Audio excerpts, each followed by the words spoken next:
Bismillahirrahmanirrahim. Kimdеги балдар кыздарын динде тарбиялаган болсо, ал имандуу балдар кыздардан болот да.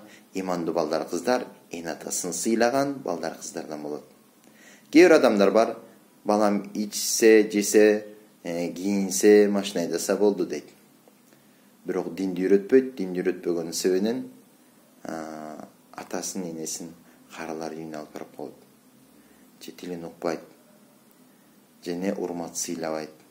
Ошон үчүн иншалла балдар кыздарды динде тарбиялашка аракет кылсак жакшы болот. Кимдеги мен атасына кандай мамиле кылган болсо, ошо мамилени өзүнүн балдар кыздарынан күтө берген болсун. Кайсы бир келин өзүнүн кайненесине кандай мамиле кылган болсо, өзүнүн келининен ошондой мамилени күтө берсин.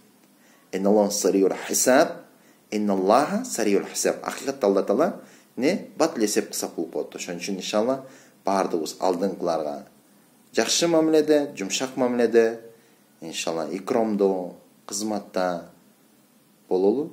Бизден кийинкилер бизге ошондой кызматта, икромдоо, жакшы мамиледе, урмат сыйда болушат.